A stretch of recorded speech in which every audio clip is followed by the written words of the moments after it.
Okay, सो Tokyo Revengers का नया episode आ चुका है। मे भी ये इस सीजन का लास्ट एपिसोड हो। इस पर हम वीडियो के एंड में बात करेंगे। बढ़ते हैं इस एपिसोड पे। इस एपिसोड में फाइनली खुलासा हो जाता है कि क्यों किसाकी हिना को मार रहा है। क्या उसने उसको देने से मना कर? किसाकी की बैक स्टोरी और क्यों वो ताकेमिची से इतना ऑब्सेस है। तो इस एपिसोड में आगे बढ़ने से पहले पिछले एपिसोड का एक छोटा सा रिकैप। हमने अब तक देखा था कि इजाना ने काकुचो को बचाते हुए किसाकी ने चलाई हुई गोली अपने ऊपर ले ली थी और माइकी और इजाना कैसे खून का रिश्ता नहीं रखते ये भी पता चला था। फिर ड्रैकेन और ताकेमिची किसाकी और हानमा का पीछा करते हैं जो वहाँ से भाग रहे होते हैं। ताकेमिची और किसाकी एक पार्किंग लॉट के पास पहुँचते हैं। अब आगे आपको अगर ये सब डिटेल में जानना है तो आप हमारी प्लेलिस्ट में इसका पिछला वाला एपिसोड देख सकते हैं। तो बिना किसी देरी के इस वीडियो को स्टार्ट करते हैं। ओके, तो एपिसोड की शुरुआत में हमें किसाकी और ताकेमिची को दिखाया जाता है। ताकेमिची को ये जगह कहीं जानी पहचानी सी लग रही थी। किसाकी उसे जोर से मुक्का मारता है और कहता है तू ध्यान किधर दे रहा है बे। किसाकी के हमले का जवाब देते हुए ताकेमिची उसे बार बार मारता है। उसको जमीन पर गिराते हुए उसे कहता है कि तू हार मान ले, तू सिर्फ लोगों का इस्तेमाल करता है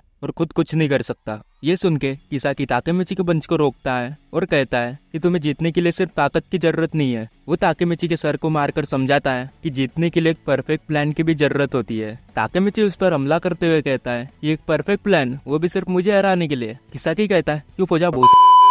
किसाकी कहता है चुप हो जा ताकेमिची। वो ताकेमिची के गर्दन को जकड़कर उसे कहता है उसका हर एक प्लान परफेक्ट था पर सिर्फ तुम्हारी वजह से मेरे सारे प्लान्स बिगड़ गए। ताकेमिची किसाकी को जोर से धक्का देकर दूर करता है और बताता है कि जब वो पहली बार इस पार्किंग लॉट में खड़ा था तब उसे एक पल याद आता है जब उसने आग के सामने खड़ा होकर उसने तोमान में टॉप मेंबर बनने का इरादा किया था। ताकेमिची किसाकी को बताता है कि ये वही जगह है जहाँ तुमने हिना को मारा था। किसाकी कहता है जैसा मैंने सोचा था तुम एक टाइम लीपर हो। ताकेमिची किसाकी से पूछता है कि हिना के साथ उसका क्या कनेक्शन है क्योंकि हर टाइमलाइन में किसाकी ने हिना को मारा है। इस पर किसाकी गंभीर होकर कहता है कि उसका प्लान फेल हो गया है।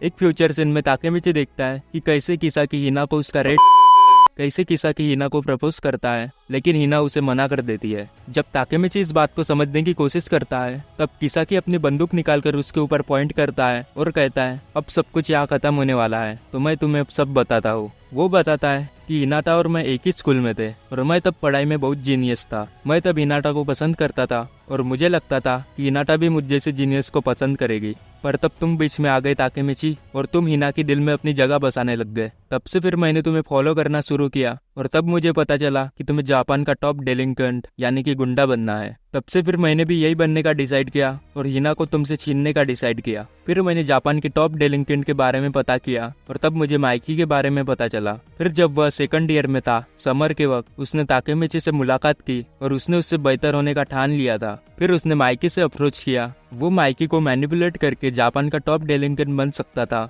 मैंने सोचा था आने वाले 10 साल में हम जापान के टॉप डेलिंक्वेंट बन जाएंगे और फिर मैं हिना को सबके सामने प्रपोज करूंगा, लेकिन सिर्फ तुम्हारी वजह से ये सब संभव नहीं हो सका। ताकेमिची कहता है तो तुमने हिना को इसलिए मारा क्योंकि उसने तुम्हें देने से मना।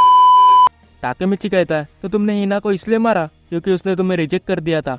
किसाकी ताकेमिची के ऊपर अपनी गन पॉइंट करे हुए था और कहता है कि अगर वो मेरी नहीं तो वो किसी की नहीं होंगी। ताकेमिची एक किक मार के उसकी बंदूक को नीचे गिरा देता है और खुद उसे उठाकर वो किसाकी के ऊपर बंदूक पॉइंट करता है और कहता है कि मुझे तुम्हें पहले ही मार देना चाहिए था। जो सोचता है कि अगर मैंने अभी किसाकी को मार डाला तो मैं हिना को बचा लूंगा। तभी वहाँ हिना और माइकी आ जाते हैं। ताकेमिची उनकी आवाज से थोड़ा डिस्ट्रैक्ट हो जाता है और इस मौके का फायदा उठाते हुए किसाकी वहाँ से भागने लगता है। जब ताकेमिची उसके पीछे भागता है वो किसाकी को कहता है कि अब सब उसके लिए खत्म हो गया है। किसाकी कहता है कि वो फिर से शुरू करेगा और एक दिन वो हिना को अपनी बनाएगा। ताकेमिची कहता है कि वो ऐसा होने नहीं देगा और किसाकी को ये कहता है कि वो उसे दोबारा टाइम लिप करने नहीं देगा। इस पर किसाकी बीच में रुक जाता है और पूछता है तो क्या तुम्हें लगता है कि मैं एक टाइम लिपर हूँ? ताकेमिची इस बात को सुन के शॉक होता है। किसाकी ताकेमिची को समझाने ही वाला होता है पर तभी ट्रक को नाकर अपनी जॉब पूरी कर देता है। एक ट्रक उस पर टकरा जाता है। किसाकी उठने की कोशिश करता है पर उसकी हालत इतनी खराब होती है कि वो उठ ही नहीं पाता है।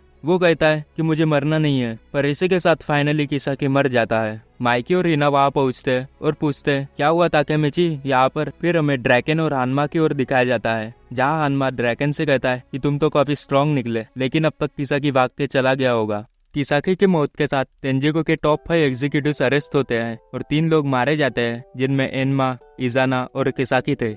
अगले दिन ताकेमिची हॉस्पिटल में काकुचो से मिलने जाता है। काकुचो कहता है तो आखिर में सिर्फ मैं ही बच गया। ताकेमिची कहता है इजाना ने तुम्हें बचाया, तुम्हें इस बात पर खुश होना चाहिए। इजाना और किसाकी के मौत के बाद काकुचो कहता है कि तेंजिको के सपने बिखर गए हैं। ताकेमिची काकुचो को कहता है कि अब तेंजिको का भविष्य अब सिर्फ उसके ऊपर डिपेंड करता है। वो कहता है कि जबकि किसाकी मर गया है, उसके दुश्मन को खत्म करने के बावजूद वो कांप रहा है। और इसी के साथ हमारा एपिसोड यहीं पे खत्म होता है। ओके, तो जहाँ तक बात रही कि क्या ये लास्ट एपिसोड है, तो मुझे पर्सनली ऐसा लगता है कि हाँ, ये लास्ट है, क्योंकि मैंने कुछ वेबसाइट पर देखा था जहाँ बता रहे थे कि इस सीजन के टोटल 13 ही एपिसोड है। पर इनको थोड़ा और भी आगे दिखाना चाहिए था कि ताकेमिची फ्यूचर में जाने के बाद क्या होता है। आप अपना ओपिनियन कमेंट में बता सकते हो। तो फिर देखते हैं, अगर अगले हफ्ते नया एपिसोड आता है तो मैं जरूर उसे कवर करूंगा। तो मिलते हैं किसी और वीडियो में। बाय। और हाँ, इस वीडियो को लाइक और चैनल को सब्सक्राइब करना मत भूलना।